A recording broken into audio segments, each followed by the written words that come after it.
എല്ലാ പ്രിയപ്പെട്ടവർക്കും മുരളി നിലനാട് നോവൽസിലേക്ക് ഹൃദ്യമായ സ്വാഗതം. മെഴുവേലി ബാബുജിയുടെ ചുവന്ന സന്യാസി തുടരുന്നു. അവതരണം രാജീവ് വെഞ്ഞാറമൂട്. റബ്ബർ തോട്ടത്തിലൂടെ ആ കൂറ്റൻ മതിലിന് പിന്നിലെത്തിയ വർമ്മ ഒരു നിമിഷം നിന്നു. കെട്ടിടത്തിൽ നിന്നും നേരിയ തോതിൽ നിലവിളി ഉയരുന്നതായി അയാൾക്ക് തോന്നി. അത് അരുന്ധതിയുടെ ശബ്ദമാണോ? വർമ്മയുടെ മനസ്സ് പിടഞ്ഞു. മതിൽ കടക്കുവാൻ ഒരു മാർഗത്തിനായി അയാളുടെ കണ്ണുകൾ പരതി. അവസാനം കണ്ടെത്തി മതിലിനോട് ചേർന്ന് നിൽക്കുന്ന ഒരു റബ്ബർ മരം.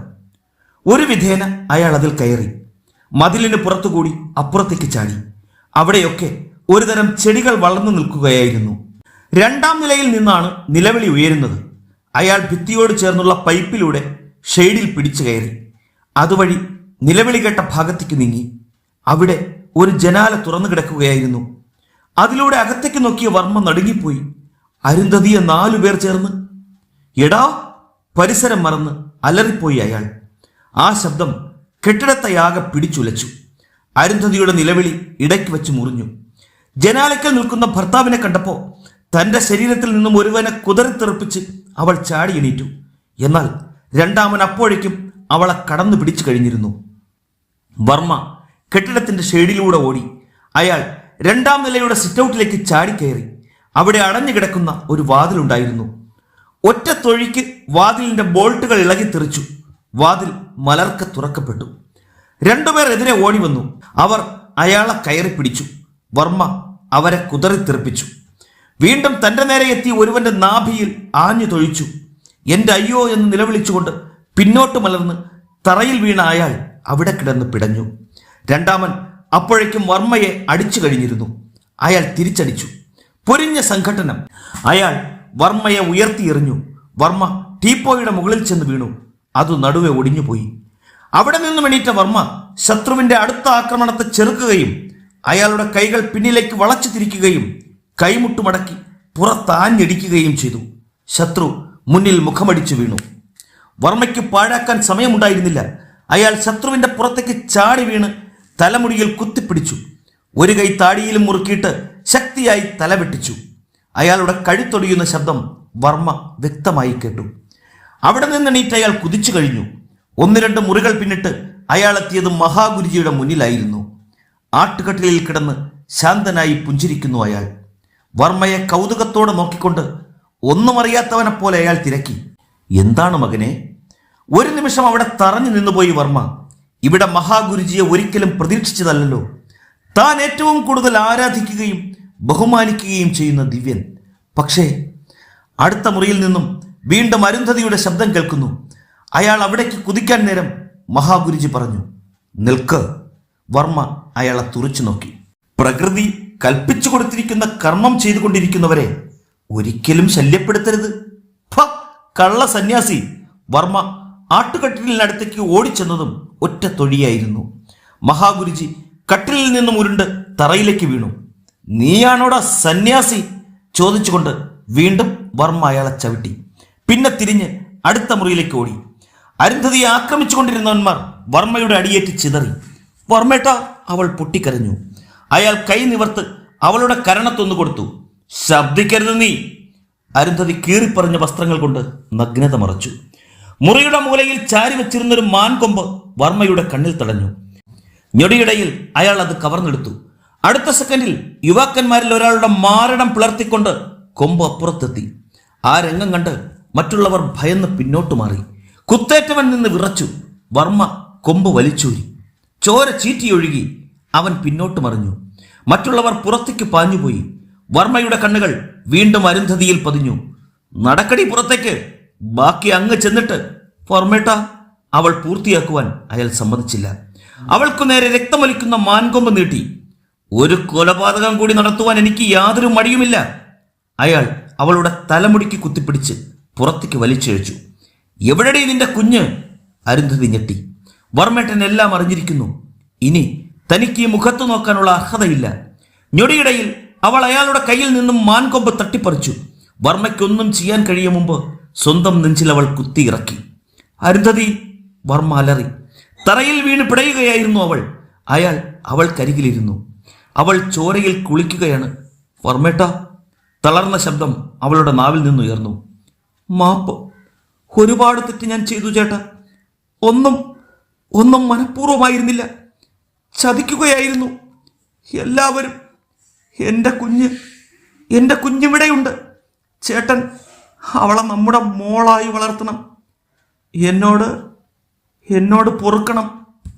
അരുന്ധതി ശക്തമായി ഒന്ന് കിടുങ്ങി, കണ്ണുകൾ തുറിച്ചു. അരുന്ധതി, അയാൾ അവളെ കുലുക്കി വിളിച്ചു. പക്ഷേ അവൾ അനങ്ങിയില്ല. വർമ്മ എല്ലാം തകർന്നവനെ പോലെ എണീറ്റു. അരുന്ധതിയുടെ കുഞ്ഞെവിടെ? മഹാഗുരുജിയിൽ നിന്നും അതിനുള്ള ഉത്തരം കണ്ടെത്തണം.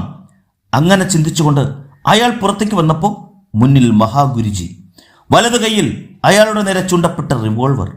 ഗുരുജി വികൃതമായി ചിരിച്ചു. എന്റെ താവളത്തിൽ വന്നിട്ട് എല്ലാം അറിഞ്ഞ് രക്ഷപ്പെടാമെന്ന് വിചാരിച്ചോ? അരുന്ധതിയുടെ കുഞ്ഞെവിടെ? അവളെ നിനക്കിനി എന്തിനാ? നീയും ഭാര്യയുടെ കൂടെ യാത്രയാവുകയല്ലേ?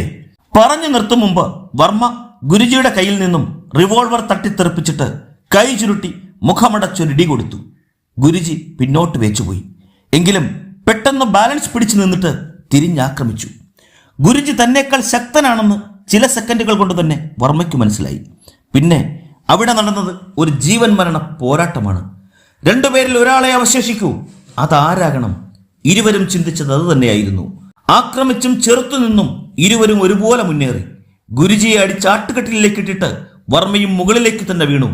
അതിൽ കിടന്ന് പരസ്പരം പിടിച്ചവർ ഉരുണ്ടു കട്ടിലാടിക്കൊണ്ടിരുന്നു. അവസാനം അതിൽ നിന്നും തെറിച്ച് തറയിൽ വീണ ഇരുവരും കോണിപ്പടി വഴി താഴേക്കുരുണ്ടു. ഇരുവരുടെയും ശരീരം പൊട്ടി ചോര കിനിയുന്നുണ്ടായിരുന്നു. അവരെ വല്ലാതെ കിതച്ചു. സംഘട്ടനം താഴത്തെ നിലയിലായി. പാമ്പുകൾ അത്യുഗ്രമായി ചീറ്റി. വർമ്മ ഒന്ന് ഞെട്ടി. പൊടുന്നനെ ഗുരുജി വർമ്മയെ ചവിട്ടി മലർത്തി. അയാളുടെ കണ്ണുകളിൽ തീ കത്തി. ഗുരുജിയെ വീഴ്ത്താൻ വർമ്മ നടത്തിയ ശ്രമങ്ങൾ വിജയിച്ചില്ല. ഗുരുജി പൊടുന്നനെ ഒരു സർപ്പത്തെ വലിച്ചെടുത്തു. വർമ്മയുടെ കണ്ണുകളിൽ ഭീതി നിഴലിച്ചു. പാമ്പ് ഫണം വിടർത്തി നിൽക്കുകയാണ്. ഗുരുജി നാവ് നീട്ടി. സർപ്പം അത്യുഗ്രമായ ചീറ്റിലോടെ ആ നാവിൽ ആഞ്ഞാഞ്ഞു കൊത്തി. വർമ്മ ശ്വാസം കഴിക്കാൻ പോലും മറന്ന് ഈ കാഴ്ച നോക്കിക്കൊണ്ട് നിൽക്കുകയായിരുന്നു. ഗുരുജി ഇപ്പോൾ വിഷബാധയേറ്റ് വീഴുമെന്ന് അയാൾ വിചാരിച്ചു. പക്ഷേ വർമ്മയെ നോക്കി അയാൾ ചിരിച്ചു. നാവ് നീട്ടി ചൊടി നനച്ചു. അപ്പോൾ പാമ്പ് കൊത്തിയ ഭാഗത്ത് രക്തം കിനിയുന്നത് അയാൾ കണ്ടു. സർപ്പത്തെ വീണ്ടും മരത്തിൽ വിട്ടിട്ട് ഗുരുജി വർമ്മയുടെ നേരെ കൈനീട്ടി. എണീറ്റു വാടാ. തന്റെ തലച്ചോറിൽ മരവിപ്പ് ബാധിക്കുന്നത് പോലെ തോന്നി വർമ്മയ്ക്ക്. അറിയാതെ കൈ ഉയർത്തിപ്പോയി. ഗുരുജി ആ കൈയിൽ കടന്നു പിടിച്ചു. വല്ലാത്തൊരു ഭാവത്തിൽ വർമ്മയെ പിടിച്ചുയർത്തി. വർമ്മയുടെ മരവിപ്പ് മാറിയിരുന്നില്ല. ഗുരുജിയുടെ കണ്ണുകൾ അയാളുടെ കണ്ണുകളിൽ തറഞ്ഞു. ആ കണ്ണുകളിൽ രണ്ട് സർപ്പങ്ങൾ ഫണം വിടർത്തിയാടുന്നത് വർമ്മ കണ്ടു. ഗുരുജി വർമ്മയുടെ ഇരു തോളിലും കൈ അമർത്തി. വർമ്മ ചലിച്ചില്ല. മാസ്മര ലഹരിയിൽ അകപ്പെട്ടവനെ പോലെ നിന്നു. ഗുരുജി പല്ലുകൾ ഞെരിക്കുന്ന ശബ്ദം വർമ്മ കേട്ടു. ആ പല്ലുകൾ വർമ്മയുടെ നേരെ അടുത്തു. ഒറ്റ സെക്കൻഡ് വല്ലാത്തൊരാവേശത്തോടെ വർമ്മയെ ഗുരുജി തന്നിലേക്ക് വലിച്ചടുപ്പിച്ചു. ഉരുക്ക് പോലെയുള്ള കൈകൾക്കുള്ളിൽ വർമ്മ ഞെരിഞ്ഞു. ഗുരുജിയുടെ പല്ലുകൾ വർമ്മയുടെ കഴുത്ത് കടിച്ചു മുറിച്ചു. വർമ്മ പിടഞ്ഞു കുതറി. പക്ഷേ ഗുരുജിയുടെ പിടിവിട്ടില്ല. വന്യമായ തിളക്കം കണ്ണുകളിൽ വ്യാപിച്ചിരുന്നു. അയാളുടെ പല്ലുകളിൽ നിന്നും വിഷം ശത്രുവിന്റെ ശരീരത്തിൽ പടർന്നിറങ്ങി. പാമ്പ് ഇരയെ കൊല്ലുന്നത് പോലെ തന്നെ വർമ്മയുടെ ചലനം നിലച്ചു. ഗുരുജി പിടിവിട്ടപ്പോ വർമ്മയുടെ ശരീരം തറയിൽ വീണു. മിനിറ്റുകൾക്കുള്ളിൽ അത് നീല നിറം പ്രാപിക്കുകയും ചെയ്തു. ഗുരുജിക്ക് ഏറ്റവും സംതൃപ്തി നൽകിയ ഒരു കൊലപാതകമായിരുന്നു അത്. കൊച്ചി SP ശ്രീനിവാസൻ കണ്ണിൽ എണ്ണയൊഴിച്ച് കാത്തിരിക്കുകയാണ്. അല്പം മുമ്പാണ് കമ്മീഷണർ അമരന്റെ മെസ്സേജ് കിട്ടിയത്. ജീവൻ കൊടുത്തും കുറ്റവാളികളെ കാത്തു സൂക്ഷിക്കണം. ഞാൻ വൈകാതെ അങ്ങെത്തും. എന്നെക്കാൾ മുമ്പ് ഒരുപക്ഷെ കുറ്റവാളികളെ രക്ഷപ്പെടുത്തുകയോ നിശബ്ദരാക്കുകയോ ചെയ്യാനുള്ളവർ അങ്ങോട്ട് വന്നേക്കാം. Be careful sir. അപ്പോൾ മുതൽ ശ്രീനിവാസൻ ഉത്കണ്ഠയായിരുന്നു. ഇവിടെ തങ്ങൾ 4 പേർ മാത്രമേ ഉള്ളൂവെന്ന് അയാൾ ഓർത്തു. 2 സർക്കിൾ ഇൻസ്പെക്ടർമാരും ഒരു SIയുമാണ് ശ്രീനിവാസനെ കൂടാതെ അവിടെ ഉണ്ടായിരുന്നത്. അപ്പോൾ തന്നെ ശ്രീനിവാസൻ മറ്റുള്ളവരോട് വിവരം പറഞ്ഞു. തങ്ങളുടെ നെഞ്ചിടിപ്പ് വർദ്ധിക്കുന്നത് പോലെ അവർക്ക് തോന്നി. ഭാര്യയുടെയും മക്കളുടെയും ഒക്കെ രൂപം അവരുടെ മനസ്സിൽ തെളിഞ്ഞു. ആ 5 മണിക്കൂർ നിർണായകമാണ്. രഹസ്യത്താവളത്തിന് ചുറ്റും കനത്ത മൗനമായിരുന്നു. ചെറിയൊരു ശബ്ദം പോലും അവരെ നടുക്കാൻ തുടങ്ങി. ഈ നേരത്ത് കൊച്ചിയിൽ എത്തിക്കഴിഞ്ഞിരുന്നു ആ കൊലയാളിയുടെ നേതൃത്വത്തിലുള്ള 6 അംഗ സംഘം. അവർ നഗരം അരിച്ചു പെറുക്കുകയായിരുന്നു. അവർക്കറിയാവുന്ന ഒരുപാട് പോലീസുകാർ കൊച്ചിയിൽ ഉണ്ടായിരുന്നിട്ടും തങ്ങളുടെ ആൾക്കാർ എവിടെയാണെന്ന് കണ്ടെത്താൻ കഴിഞ്ഞില്ല. അത്ര സൂക്ഷ്മമായിട്ടായിരുന്നു കമ്മീഷണർ അമരൻ ഈ ദൗത്യം കൈകാര്യം ചെയ്തുകൊണ്ടിരുന്നത്. സ്മഗിൾഡ് ഗുഡ്സുമായി അവരെ കസ്റ്റഡിയിലെടുക്കുമ്പോൾ ഉണ്ടായിരുന്ന പോലീസുകാരെ പോലും പിന്നീടുള്ള പ്രവർത്തനങ്ങളിൽ പങ്കുകൊള്ളിച്ചില്ല. കാരണം ഒരിടത്തും ഒരു ലൂപ്പ് ഹോൾ പോലും ഉണ്ടാകരുതെന്ന് അയാൾക്ക് നിർബന്ധമുണ്ടായിരുന്നു. തൻ്റെ കൂടെ തന്നെ ശത്രുക്കളുടെ ശമ്പളം പറ്റുന്നവർ ഉണ്ടെന്ന് അയാൾക്കറിയാമായിരുന്നു. ആ കൊലയാളിയുടെ കോപത്തിന് അതിരില്ലായിരുന്നു. ഇനി എവിടെ ചെന്നവരെ കണ്ടെത്തും? അമരൻ വീണ്ടും ഇവിടേക്ക് തിരിച്ചു കഴിഞ്ഞുവെന്നാണ് ഏറ്റവും ഒടുവിൽ കിട്ടിയ റിപ്പോർട്ട്. അയാൾ ഇങ്ങെത്തിക്കഴിഞ്ഞാൽ തങ്ങളുടെ ദൗത്യം നിറവേറാൻ പോകുന്നില്ലെന്ന് ആ കൊലയാളിക്കറിയാം. അയാളുടെ കാൽ അറിയാതെ ആക്സിലേറ്ററിൽ അമർന്നു കഴിഞ്ഞിരുന്നു. വാൻ വല്ലാത്ത വേഗത്തിൽ കുതിക്കുകയാണ്. മുന്നിൽ കാണുന്നതെന്തും തകർത്തു തരിപ്പണമാക്കാനുള്ള ആവേശമുണ്ടായിരുന്നു അയാൾക്ക്. ആദ്യം ഒരിടത്ത് വെച്ച് അവരെ ചോദ്യം ചെയ്തപ്പോൾ ഒപ്പമുണ്ടായിരുന്ന കോൺസ്റ്റബിളിനെ മഹാഗുരുജി കൊലയാളിക്ക് കണക്ട് ചെയ്തു കൊടുത്തിരുന്നു. പക്ഷെ എന്തു ചെയ്യാൻ? അവസാന നിമിഷം അവരെ എല്ലാം മാറ്റി നിർത്തിയിട്ട് അമരൻ കുറ്റവാളികളെയും കൊണ്ട് കടന്നു കളഞ്ഞു പോലും. ആ കോൺസ്റ്റബിൾ തങ്ങളുടെ ആൾക്കാരുടെ ഒപ്പം ഉണ്ടായിരുന്നെങ്കിൽ എളുപ്പമായിരുന്നു. വാൻ മട്ടാഞ്ചേരിയിലെത്തി. ഇനി തിരക്കേറിയവൻ ഒരാളുണ്ട്. പോലീസിന്റെയും കള്ളക്കടത്തുകാരുടെയും ഇൻഫോർമറായി പ്രവർത്തിക്കുന്ന ഒരാൾ. പക്ഷേ പണം കൊടുക്കണം. വാൻ വെട്ടിത്തിരിഞ്ഞു. ഒരു ഇടുങ്ങിയ ടാർ റോഡിലൂടെ നീങ്ങി. ഫോണിലൂടെ തിരക്കിയാൽ അയാൾ മറുപടി പറയില്ല. പണം മുന്നിൽ വെച്ചെങ്കിൽ മാത്രമേ അയാൾ വായി തുറക്കൂ. ആർത്തി പൂണ്ടൊരു മനുഷ്യൻ. കൊച്ചി നഗരം മുഴുവൻ അയാളുടെ ആൾക്കാരുണ്ട്. കനത്ത ശമ്പളം അയാളിൽ നിന്നും കൈപ്പറ്റുന്നവർ. അതുകൊണ്ട് തന്നെ കൊച്ചിയിൽ എന്തു നടന്നാലും അയാൾക്കറിയാം. സത്യസന്ധമായ റിപ്പോർട്ട് വേണ്ടവർ പണവുമായി അയാളുടെ മുന്നിലെത്തണം. മാർക്കോസ്, അതാണ് അയാളുടെ പേര്. കൊലയാളിയുടെ കണ്ണുകൾ ഓരോ വീടിന്റെയും ഗേറ്റിലേക്ക് പാളി വീണുകൊണ്ടിരുന്നു. അവസാനം അയാൾ ബ്രേക്ക് അമർത്തി. മാർക്കോസ് വിഹാർ എന്ന ചെറിയ ബോർഡിന് മുകളിൽ ബൾബ് കത്തിക്കിടക്കുന്നു. വാൻ ഗേറ്റ് കടന്ന് മുറ്റത്തെത്തി. അവിടെ പോർച്ചിൽ ഒരു കാർ കിടക്കുന്നു. വിദേശ നിർമ്മിതമായ കാർ. അതിനർത്ഥം മാർക്കോസ് സ്ഥലത്തുണ്ടെന്നാണ്. അവർ വാനിൽ നിന്നിറങ്ങി. കൊലയാളിയുടെ കൈവിരൽ കോളിംഗ് ബെല്ലിന്റെ സ്വിച്ചിൽ അമർന്നു. അകത്ത് ബെല്ലടിക്കുന്ന ശബ്ദം കേട്ടില്ല. പക്ഷേ വാതിൽ തുറക്കപ്പെട്ടു. ബെല്ലടിക്കുന്നതിന് പകരം മറ്റെന്തെങ്കിലും സംവിധാനമായിരിക്കും അവിടെയുള്ളതെന്ന് അയാൾ അനുമാനിച്ചു. മുന്നിൽ ദീർഘകായനായൊരു മനുഷ്യൻ. ചുളിഞ്ഞ നെറ്റിയോടെ അയാൾ കൊലയാളിയെ നോക്കി. എന്തു വേണം? യാതൊരു മയവുമില്ലാത്ത ചോദ്യം. മിസ്റ്റർ മാർക്കോസിനെ കാണണം. കമോൺ. അയാൾ പിന്തിരിഞ്ഞു നടന്നു. അവർ പിന്നാലെ എത്തി. അർത്ഥവൃത്താകൃതിയിലുള്ള ഒരു മേശയ്ക്ക് പിന്നിലെ റിവോൾവിംഗ് ചെയറിൽ അമർന്നിരുന്നിട്ട് അയാൾ പറഞ്ഞു, ഇരിക്കൂ. ഞാൻ തന്നെയാണ് മാർക്കോസ്. നിങ്ങൾക്കെന്ത് വേണം? ഒരു വിവരം അറിയാനുണ്ടായിരുന്നു. ഇരിക്കുന്നതിനിടയിൽ കൊലയാളി അറിയിച്ചു. ഞാൻ അത്തരം ജോലികൾ നിർത്തി, മാർക്കോസ് പറഞ്ഞു. വെറുതെ എന്തിനാ മറ്റുള്ളവരെ ദ്രോഹിക്കുന്നതെന്ന് വിചാരിച്ചു. പക്ഷേ അത് വിശ്വസിക്കുവാൻ കൊലയാളി ഒരുക്കമല്ലായിരുന്നു. യാതൊന്നും പറയാതെ അയാൾ കൂടെ ഉണ്ടായിരുന്നവന്റെ കയ്യിൽ നിന്ന് തുകൽ ബാഗ് വാങ്ങി 500-ന്റെ 2 കെട്ട് നോട്ടുകൾ എടുത്ത് മേശപ്പുറത്ത് വെച്ചു. 1,00,000 രൂപ. മാർക്കോസിന്റെ കണ്ണുകളിൽ ഒരു തിളക്കമുണ്ടായത് ആ കൊലയാളി ശ്രദ്ധിച്ചു. അല്പനേരം കഴിഞ്ഞാണ് മാർക്കോസ് സംസാരിച്ചത്. ഞാൻ ഈ പരിപാടി നിർത്താമെന്ന് വിചാരിച്ചാൽ മറ്റുള്ളവർ സമ്മതിക്കില്ല. എന്തു ചെയ്യും? കൊലയാളി പതിയെ ചിരിച്ചു. Thank you Marcos. സന്തോഷത്തോടെ അയാൾ ചാടി എണീറ്റു. പക്ഷേ ഒന്നുകൂടിയുണ്ട്. ഞങ്ങൾ ഇവിടെ വന്ന വിവരം മറ്റാരോടും പറയരുത്. ഒരിക്കലുമില്ല. ഞങ്ങൾ തന്നതിൽ കൂടുതൽ രൂപ ആരെങ്കിലും തന്നാലോ? അതിന് പെട്ടെന്ന് മറുപടി പറയുവാൻ മാർക്കോസിന് കഴിഞ്ഞില്ല. പറഞ്ഞു പോകുമല്ലേ? കൊലയാളിയുടെ സ്വരത്തിൽ പെട്ടെന്നുണ്ടായ മാറ്റം മാർക്കോസ് തിരിച്ചറിഞ്ഞു. അയാൾ പങ്കപ്പാടോടെ കൊലയാളിയെ നോക്കി. പൊടുന്നനെ കൊലയാളിയുടെ കയ്യിൽ ഒരു ചെറിയ പിസ്റ്റൾ പ്രത്യക്ഷപ്പെട്ടു. നോ! മാർക്കോസ് അലറി. ആ കൊലയാളി അയാളുടെ നെഞ്ചിനു നേരെ റിവോൾവർ നീട്ടിപ്പിടിച്ചു. മാർക്കോസ് അറിയാതെ എണീറ്റുപോയി. കൊലയാളി ചിരിച്ചു. ഒരിടത്തും ഒരു തെളിവും ബാക്കി വെക്കരുതെന്ന് എനിക്ക് നിർബന്ധമുണ്ട്. അയാളുടെ കൈവിരൽ ട്രിഗറിൽ അമരുകയാണ്. നോ! മാർക്കോസ് കൈയെടുത്ത് വിലക്കി. പക്ഷേ ആ കെട്ടിടം നടുക്കം കൊള്ളിക്കുന്ന ഒരു വെടിയൊച്ച ഉയർന്നു. വല്ലാത്തൊരലർച്ചയോടെ മാർക്കോസ് തന്റെ റിവോൾവിംഗ് ചെയറിലേക്ക് വീണു. ചോര മേശപ്പുറത്തേക്കും ചിതറിത്തെറിച്ചു. ഒറ്റച്ചാട്ടത്തിന് കൊലയാളി മേശയ്ക്കപ്പുറമെത്തി. ഡ്രോയിൽ നിന്നും തങ്ങൾ കൊടുത്ത നോട്ടുകെട്ടുകൾ തിരികെ എടുത്ത് കൂടെ വന്നവരുടെ നേരെ എറിഞ്ഞു. ആരൊക്കെയോ ഓടി വരുന്ന ശബ്ദം കേട്ടു. അവർ പുറത്തേക്ക് പാഞ്ഞു. വാൻ സ്റ്റാർട്ടായി. എല്ലാവരും ചാടിക്കയറി ഗേറ്റ് കടന്ന് അത് കുതിച്ചു. കൊലയാളി റിവോൾവർ കീശയിൽ തിരികെയിട്ട് സ്റ്റൺ ഗണ്ണിൽ തെരുപ്പിടിപ്പിച്ചു. മാർക്കോസിന്റെ ഭാര്യയും മകനും ഓടിയെത്തിയപ്പോഴേക്കും വാൻ ഗേറ്റ് കടന്നു പോയിരുന്നു. ഒരു ശബ്ദം കേട്ടവർ ഞെട്ടിത്തിരിഞ്ഞപ്പോൾ രക്തത്തിൽ കുളിച്ചു പിടയുന്ന മാർക്കോസിനെയാണ് കണ്ടത്. അയാൾ ഒരു വിധേന കസേരയിൽ നിന്നും എണീൽക്കാൻ ശ്രമിക്കുകയായിരുന്നു. നിലവിളിയോടെ ഓടിയെത്തിയവർ അയാളെ താങ്ങി. മോനെ, ഡോക്ടറെ വിളിക്ക്, ഭാര്യ പറഞ്ഞു. വേണ്ട, മാർക്കോസ് വിലക്കി. ഇനി രക്ഷയില്ല, അവര് ചതിച്ചു. അയാൾ ഒരു വിധത്തിൽ കൈനീട്ടി ഫോൺ എടുത്തു. വിറയ്ക്കുന്ന വിരലുകൾ നമ്പറുകളിൽ അമർന്നു. ഹലോ, 33322. അപ്പുറത്തുനിന്നും ഒരു മറുപടി കിട്ടി. ഞാൻ 409. അവന്മാര് ചതിച്ചു, എന്നെ വെടിവെച്ചു. ഈസ്റ്റിൽ SP ശ്രീനിവാസന് വിവരം കൊടുക്കണം, ആ കൊലയാളി വരുന്നെന്ന്. കുറ്റവാളികളെ രക്ഷപ്പെടുത്താൻ ഞാൻ മാർക്കോസിന്റെ കയ്യിൽ നിന്നും റിസീവർ തെന്നി വീണു. ഭാര്യയുടെയും മകന്റെയും നിലവിളി ആ കെട്ടിടത്തിന്റെ ഓരോ മൂലയിലും മുഴങ്ങി. ഫോൺ ശബ്ദിച്ചു.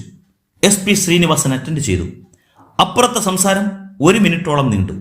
ശ്രീനിവാസൻ വിയർപ്പിൽ കുളിച്ചു. എന്തുപറ്റി സാർ? മറ്റുള്ളവർ ഉദ്യോഗം പൂണ്ടു. ആ കൊലയാളി വരുന്നു. തണുത്തതായിരുന്നു അയാളുടെ ശബ്ദം. എന്ത്? മറ്റു മൂവരും നെറ്റിച്ചുളിച്ചു. ആ, തിരുവനന്തപുരത്ത് വച്ച് കമ്മീഷണറെ ആക്രമിച്ചവൻ.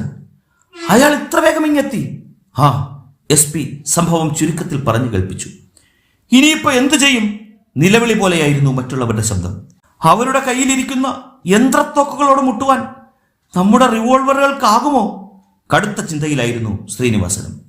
പെട്ടെന്ന് എന്തെങ്കിലും ചെയ്തില്ലെങ്കിൽ തങ്ങൾ ഇവിടെ പിടഞ്ഞു തീർന്നേക്കാം. മരണം അടുത്തുകൊണ്ടിരിക്കുകയാണ്. ഏതു നിമിഷവും യന്ത്രത്തോക്കുകളിൽ നിന്നും ഇവിടേക്ക് വെടിയുണ്ടകൾ ചീറി വന്നേക്കാം. സാർ, മറ്റുള്ളവരുടെ ശബ്ദം. ശ്രീനിവാസൻ നടുങ്ങിയുണർന്നു. എന്റെ ഭാര്യ ഗർഭിണിയാണ് സാർ. എന്റെ കുഞ്ഞിനെ കാണാതെ ഞാൻ SI പൂർത്തീകരിക്കാതെ പരുങ്ങി. ശ്രീനിവാസന് മറുപടി പറയാൻ കഴിഞ്ഞില്ല. മനസ്സ് നിറയെ മിനിയുടെ ചിത്രമായിരുന്നു. വഴിക്കണ്ണുമായി കാത്തിരിക്കുകയാവും ഇപ്പോൾ. അവളുടെ മുന്നിലേക്ക് വെടിയേറ്റി തുളഞ്ഞ തന്റെ ശരീരവുമായി എത്തുന്ന ആംബുലൻസ്. ശ്രീനിവാസൻ ഞെട്ടിവിറച്ചു. പറ്റില്ല, മരിച്ചുകൂടാ. ശ്രീനിവാസൻ ഒരു തീരുമാനമെടുക്കാൻ വൈകുന്നത് കണ്ട് മറ്റുള്ളവർ അസ്വസ്ഥരായി. പൊടുന്നനെ ബുദ്ധിയുദിച്ചതുപോലെ ശ്രീനിവാസൻ CI രാംശങ്കറെ നോക്കി.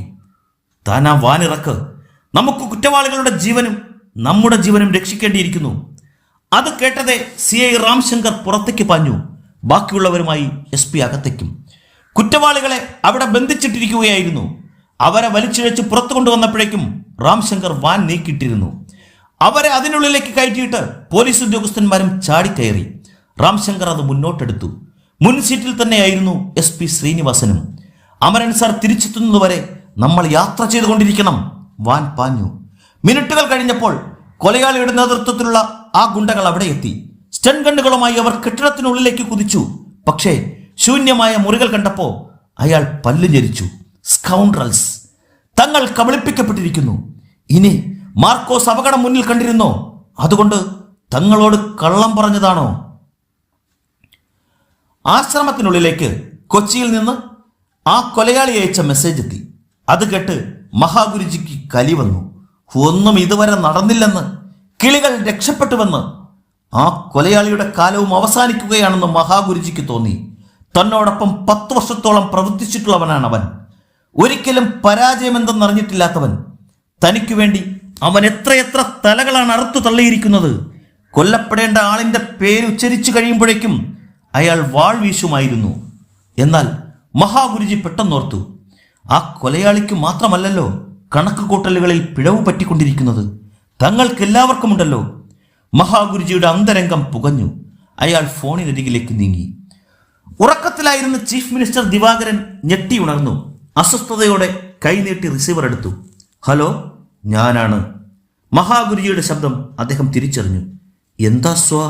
വേണ്ട, പേര് പറയണ്ട. ഇപ്പോൾ ഫോണുകളും ചതിച്ചേക്കും. അനാവശ്യമായ ഒരു ശബ്ദത്തിന് കാതോർത്തിരിക്കുന്ന ബാസ്റ്റഡുകളുണ്ട്. എന്താണ് രാത്രിയിൽ ഓപ്പറേഷൻ? നാട് നന്നാക്കി അടങ്ങുവെന്ന വാശിയിലാണ് കമ്മീഷണർ അമരൻ. പ്രതികളെ ഓരോ നിമിഷവും അയാൾ സ്ഥലം മാറ്റിക്കൊണ്ടിരിക്കുകയാണ്. ചീഫ് മിനിസ്റ്റർ ചിന്തിച്ചു. ഇനി എന്തെങ്കിലും ഉടനെ വേണം. നേരം പുലർന്നു കഴിയും മുമ്പ് അവർ അറസ്റ്റിലായവരിൽ നിന്നും എങ്ങനെയും സത്യം ചോർത്തും. അങ്ങനെ വന്നാൽ എനിക്കൊരു രൂപവും കിട്ടുന്നില്ലല്ലോ. രൂപം ഞാൻ ഉണ്ടാക്കിത്തരാം. നേരം പുലരുമ്പോ അമരന് കിട്ടേണ്ടത് ട്രാൻസ്ഫർ, സ്പെഷ്യൽ മെസ്സഞ്ചർ വഴി. രാത്രി തന്നെ ഓർഡർ അവിടെ എത്തണം. അല്ലെങ്കിൽ ടെലിപ്രിന്റ് വഴി. അല്ലെങ്കിൽ വേണ്ട, DGPയുടെ കയ്യൊപ്പിട്ട ട്രാൻസ്ഫർ ഓർഡർ തന്നെ അവന് കിട്ടണം. ക്വിക്ക്. ശരി. ചീഫ് മിനിസ്റ്റർ ഫോൺ കട്ട് ചെയ്തിട്ട് DGPക്ക് മെസ്സേജ് നൽകി. രാത്രി വളർന്നുകൊണ്ടിരിക്കുകയാണ്. റിപ്പോർട്ടർ സ്റ്റാൻലിക്ക് ഉറക്കം വന്നില്ല. എത്ര ദിവസമായി ഈ മുറിക്കുള്ളിൽ കഴിയുന്നു? പുറത്തേക്കിറങ്ങുവാൻ മനസ്സ് തുടികൊട്ടുന്നു. അധിക നേരം ഒരിക്കലും മുറിക്കുള്ളിൽ ഇരിക്കാത്ത ആളാണല്ലോ അയാൾ. അയാളുടെ ജോലിയും അത്തരത്തിലായിരുന്നല്ലോ. മാത്രമോ, നിരപരാധികളെ നശിപ്പിച്ചുകൊണ്ടിരിക്കുന്ന അലക്സാണ്ടർ ഡിസൂസ അയാൾക്ക് തക്ക മറുപടി കൊടുക്കേണ്ട സമയം കഴിഞ്ഞിരിക്കുന്നു. അതിനിടയിൽ മഹാഗുരുജിയുമായൊരു മുഖാമുഖം. ആ മുഖത്ത് നോക്കി തനിക്ക് ചിലത് ചോദിക്കുവാനുണ്ട്. മറുപടിയിൽ സത്യമില്ലെങ്കിൽ ഈ സ്റ്റാൻലിക്ക് അത് മനസ്സിലാകും. അയാൾ വാതിൽ തുറന്ന് പുറത്തു വന്നു. തണുത്ത പിശറൻ കാറ്റ് വീശുന്നു. അടുത്തെവിടെയോ മഴ പെയ്യുന്നുണ്ടെന്ന് തോന്നി. പെട്ടെന്നാണ് സ്റ്റാൻലിയുടെ കണ്ണുകളിൽ വെളിച്ചത്തിന്റെ ഒരു കണിക പാറി വന്ന് വീണത്. അയാൾ നെറ്റിച്ചുളിച്ചു. ഒരു ജീപ്പിന്റെ ഹെഡ്ലൈറ്റുകളുടെ വെളിച്ചമായിരുന്നു അത്. സ്റ്റാൻലിക്ക് അപകടം മണത്തു. അയാൾ ഞൊടിയിടയിൽ മുറിക്കുള്ളിലേക്ക് പാഞ്ഞു കയറി. ശ്യാമിലി കൊണ്ടുവന്ന ഫോട്ടോകളും നെഗറ്റീവുകളും എടുത്തുകൊണ്ട് പുറത്തെ ഇരുളിലേക്ക് ഊളിയിട്ടു. കെട്ടിടത്തിന് കുറച്ചകലെയായി ജീപ്പ് നിന്നു. ഹെഡ്ലൈറ്റുകൾ അണഞ്ഞു. ജീപ്പിൽ നിന്നിറങ്ങിയവർ ഇരുളിലൂടെ കെട്ടിടത്തിന് നേരെ കുതിച്ചു. സർക്കിൾ ഇൻസ്പെക്ടർ അലക്സാണ്ടർ ഡിസൂസയായിരുന്നു മുന്നിൽ. സ്റ്റാൻലിയെ കണ്ടു കഴിഞ്ഞാൽ നിറയൊഴിക്കുക, ഷൂട്ട് അറ്റ് സൈറ്റ് ഓർഡറാണ് SP ചന്ദ്രഹാസ് അവർക്ക് കൊടുത്തിരിക്കുന്നത്. നിമിഷങ്ങൾക്കുള്ളിൽ പോലീസുകാർ വീടിന് ചുറ്റും ഒരു വലയം സൃഷ്ടിച്ചു. അലക്സാണ്ടർ ഡിസൂസ റിവോൾവറിന്റെ ബാരൽ കൊണ്ട് വാതിലിൽ തട്ടി. പക്ഷേ വാതിൽ അകത്തേക്ക് മലർക്കെ തുറക്കപ്പെട്ടപ്പോൾ സിഐയുടെ നെറ്റി ചുളിഞ്ഞു.